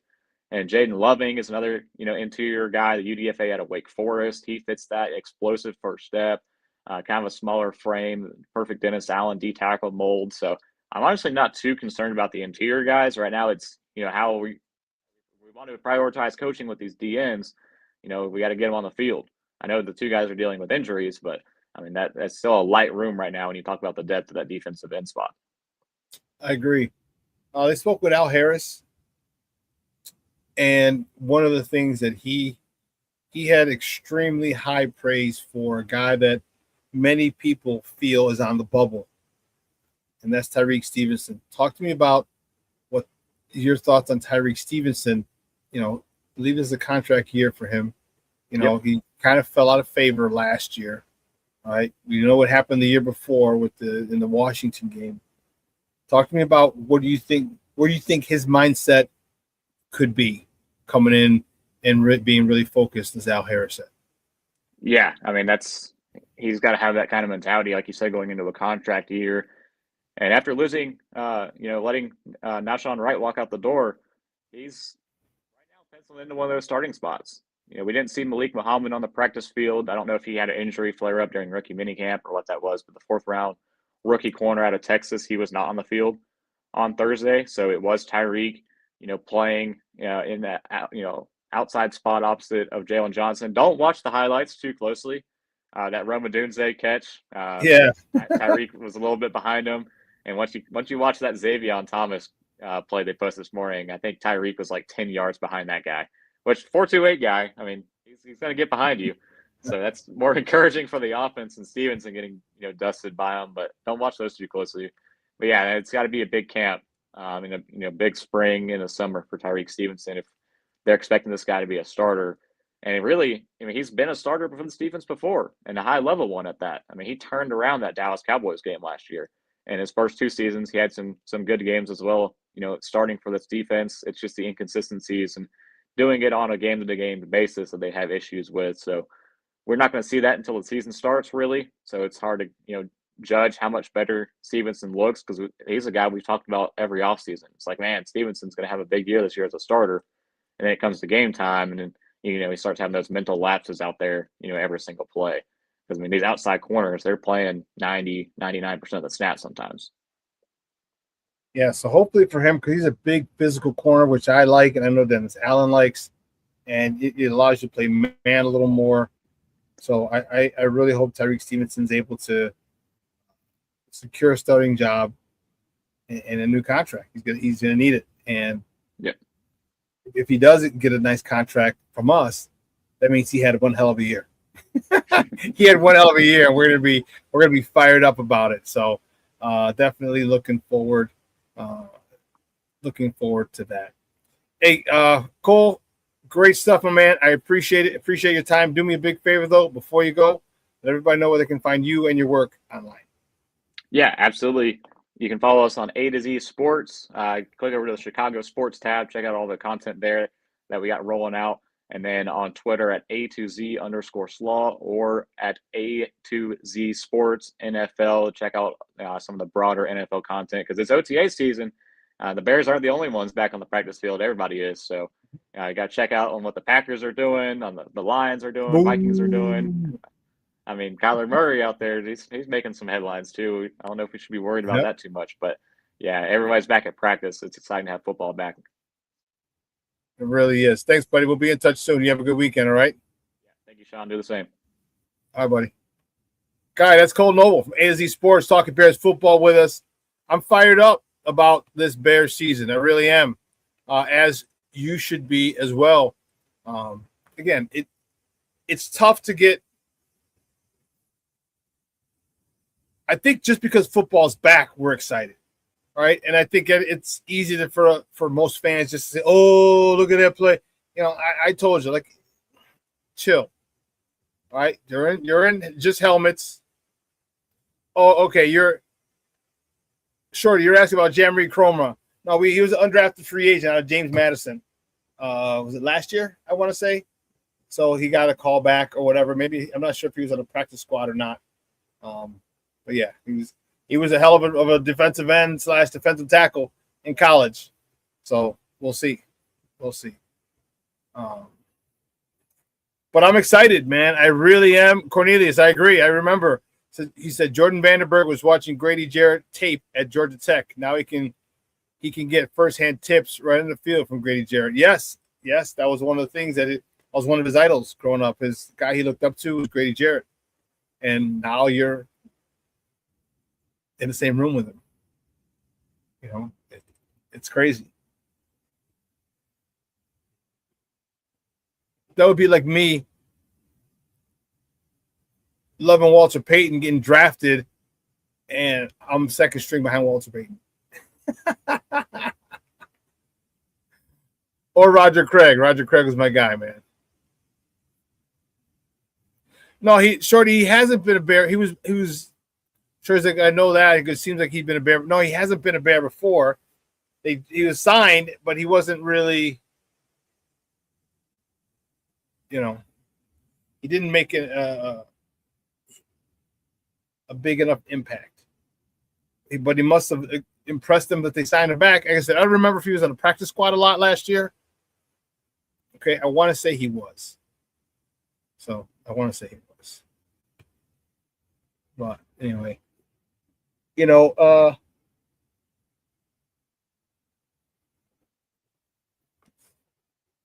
moving forward,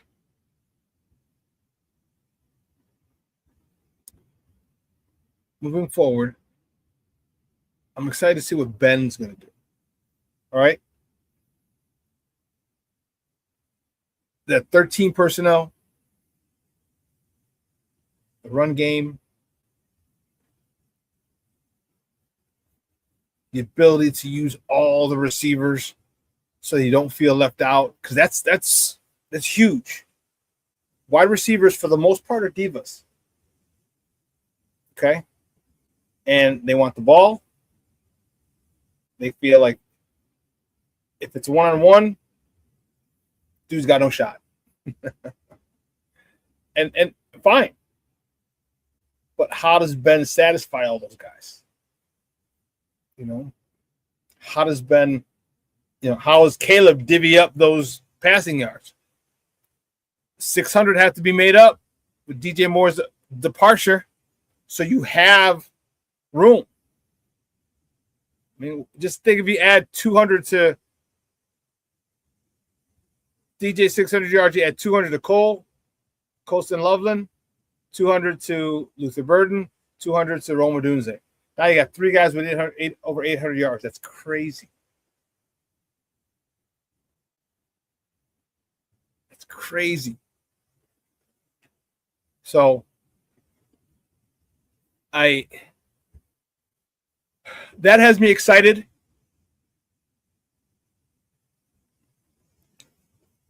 And I'm trying not to get too excited because it's just OTAs. Man, there's something about football that really gets us excited. It really does. One of the things that I'm anxious to see how they coach. Ben said, we're going to coach them better. Well, what do you mean? Am I coaching better? Are we going to see a lot less pre-snap penalties? Are we going to see a lot more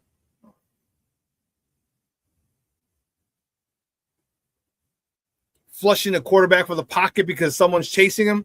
Like, you know what I mean? Like getting coached better. I appreciate their. Yeah, you can't, King Booker World. You're right. He says, I'm not going to judge or say anything about the trenches until pads are on. You can't say anything. You can't judge. You can't go, he's got great footwork. It is. It doesn't matter. What matters is how you stop them jokers from hitting our quarterback. That's what matters. I agree with you, King Booker World. I ain't saying. Let me just get the pads on. Especially offensive linemen. How are you going to accept? How are you going to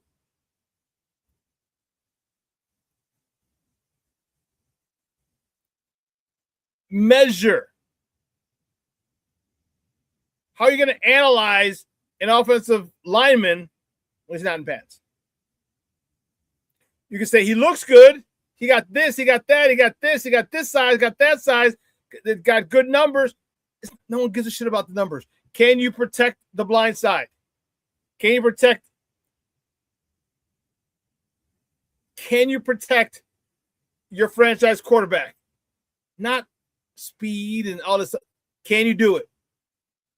Can you be a force in the run game? These are all things that they have to find out. They have to find out. So it's going to be fun watching them. Once pads come on, whoo, Charlie.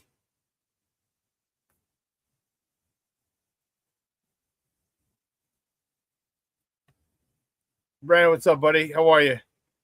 Like, how's happy Friday? How are you? I'm good, buddy. I'm good.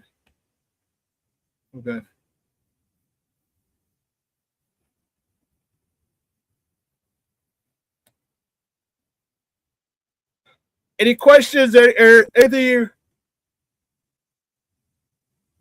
Sorry. Any concerns?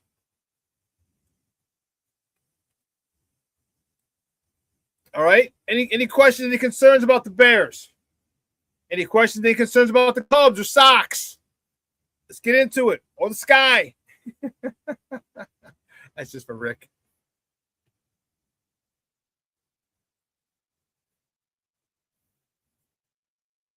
What are you thinking?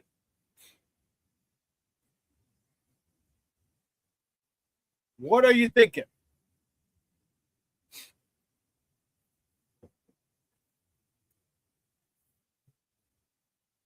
I'll tell you what. I'm going to talk some Cubs for about 5-7 minutes and then call it a day. Call it a week. Short week, thanks to Memorial Day. But a week.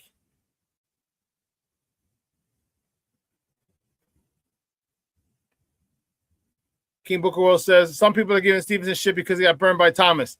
I think that's going to happen to a lot of DBs. Yeah. I didn't even see it. Do I have a Twitter account up?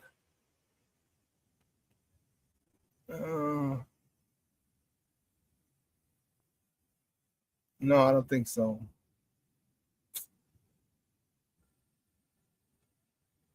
Let me see. Yeah. I don't have Twitter up on my, because I would love to see it. I can't wait to see it, because if this, we have some good DBs, and for you to do this to them is exciting. I know it's not exciting to the DBs and the defensive coordinator, but it's exciting to Ben Johnson and this offense, knowing that you can get a guy who has the ability to just run away from people.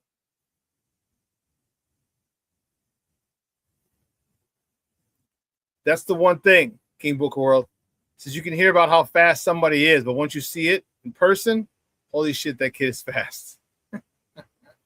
I'll tell you, when I got to college, so Jim McClowry, big shout out to my guy Jim McClowry. He was our quarterback, one of our two quarterbacks at Reader my senior year. He was the second one when we wanted to do quarterback rolls and runs and rollouts. Dave Oldinger was our starter. All right, big shout out to Dave Oldinger as well.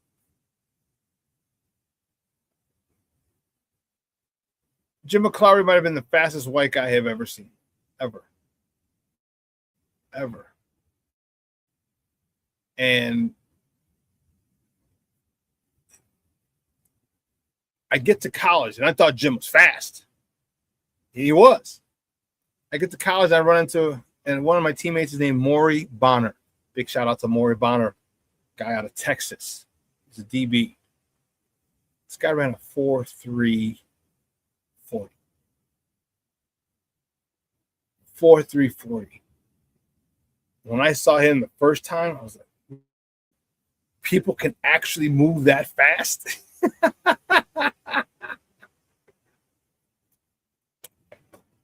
He was a smaller guy. I want to say like 175, 180 pounds, 180 pounds. So he wasn't a big guy. But still, nonetheless, 4.3s? Yeah. So to get a guy who has 4.28 speed, that's insane. that's going to cause a lot of problems for a lot of people.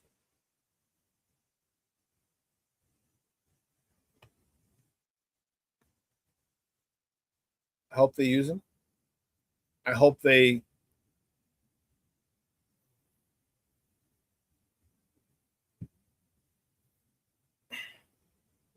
are they going to do what they did with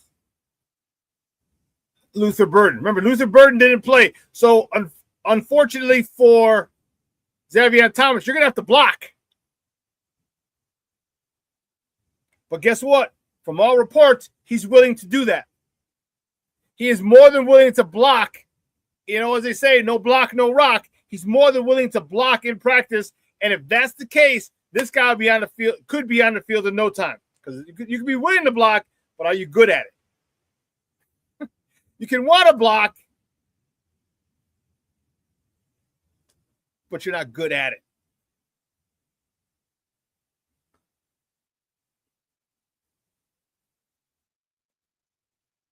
So if he's able to block, the things Ben Johnson can do with this offense, with this set of skill players, the things he can do are unfreaking believable in these parts.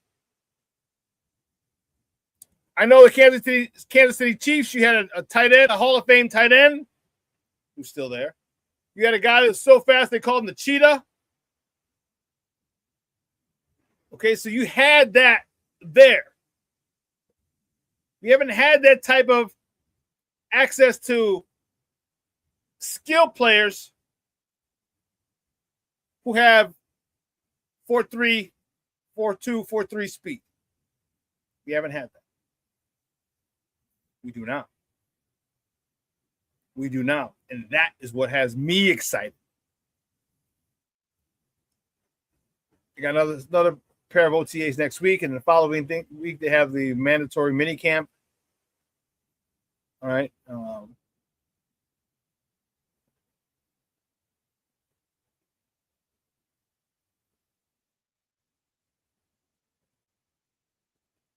I got Junior.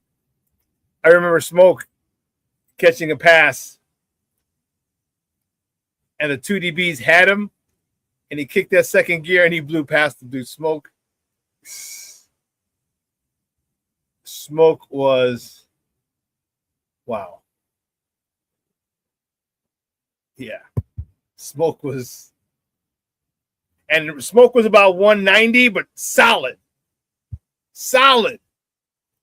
Only thing is his hands were not very good. His hands were not very good. He can run by DBs. Don't try and press a man, because he was a strong dude. Like he was a strong receiver. He was about 6'1". No, 195, maybe 2. Well put together young man. Don't try and press him, because he would literally throw you to the sidelines and throw their hand up. I'm open. Or he'll give you a poop and pew pew. Like somebody said, the Roadrunner. Yes, King Booker well said. The mug got Looney Tune Roadrunner speed. Yeah, Smoke was his only problem was catching the ball. As a wide receiver, how is that a problem?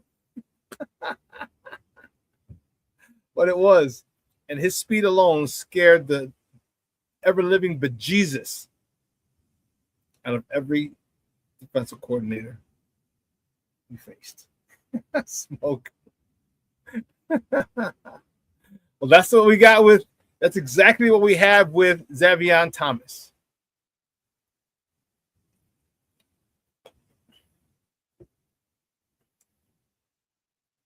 I want to say 81. Isn't that Rashid Moore?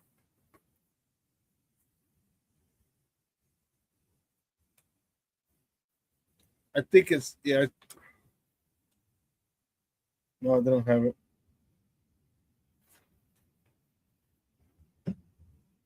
'81. Okay, it was 81. Okay.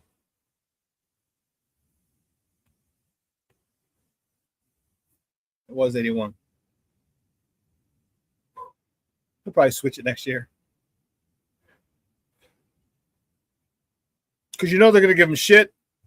Because there aren't a lot of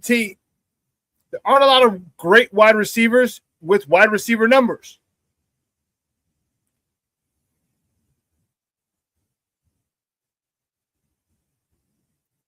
Dude, that's a great one. Dude, that's a King Booker World. So damn, I got a marketing moneymaker if he was 28. Call that mug Z28 after the IROC. Yes. What's funny is that was my favorite car, IROC Z. And my mom said I wanted to go to Nebraska. Just wanted to go to Nebraska. My mom said, if you get a full scholarship to Nebraska, I'll buy you an IROC Z. I was like, oh, shit. And Nebraska never came calling. Sons of bitches. Sons of bitches. Oh, man. That King Booker World, that's a great marketing campaign right there. Yeah, that's a great one. That's a great one. Hey, well, listen. Damn you, Nebraska. I wanted the red one with this and the white IROC Z on the bottom of the door. You know what I'm talking about. Hey, listen. Make sure you start getting your Sports Zone Chicago swag together, baby. Sports Zone Chicago hats, hoodies, quarter zips. All right, your Sports Zone Chicago t-shirts. We got a couple of different designs. The one with the actual logo on it. The one you see up here on the screen with the script. Don't forget your FGB shirt. Don't forget your Bears Victory Monday t-shirt. We got Good, Better, Best t-shirts, Good, Better, Best hoodies. And you see Mr. Michelle Walls right here in the chat. He's going to be rocking his. He ordered his orange FGB hoodie. They got there. He could have been wearing it the last couple of days. It was nippy.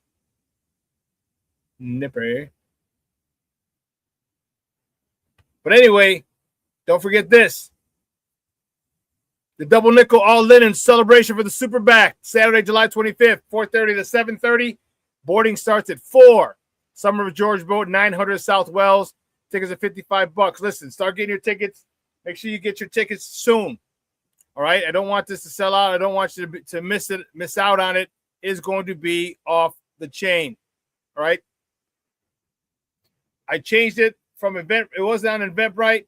It's still there, but I'd rather you not go through Eventbrite. It's going to charge you, add an extra 20%. All right, an extra $11, $12 for the ticket. And I'm like, no, I'm not doing that. So here you see I have the places you can pay. All right, you can Zelle tag Sports Zone Chicago. Okay, Sports Zone Chicago through Zelle, PayPal, ShawnSierraSports at Gmail. If you have Venmo, Shawn-Sierra. All right, make sure you put your full name and how many people are attending. So, for example, ShawnSierra-2. You know what I mean? So just do that. So when we combine the list together, and it's also a way for me to check, make sure you paid for 2 and 2 tickets and the names go on it and everything.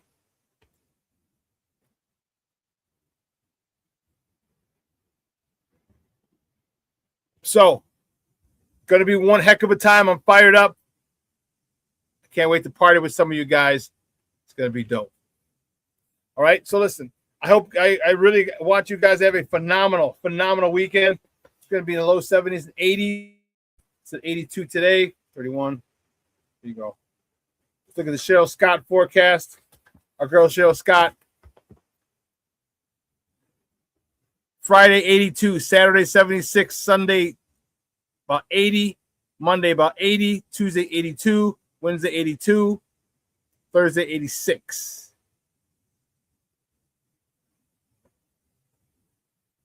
Yeah, it's supposed to be 82 degrees today in downtown. So, man, it is a a beautiful weekend. Get out there. Let your loved ones know you love them because tomorrow is promised to know them. Make sure you get out there, have some lunch, some brunch. Daytimes. There's daytime parties going on. Now that the weather's breaking, a lot more daytime parties on Saturday and Sunday are happening. Get yourself to one of those. Meet up with your people. All right? Spend time with the people you care about. All right? Sid and Lakina are coming up next at 12:15 for Second City Sports here on Sports Zone Chicago. Make sure you tune into them. Okay, but for everyone here at Sports Zone Chicago, have a great weekend. I'm your boy, the SuperBack, Shawn Sierra, and your boy is out.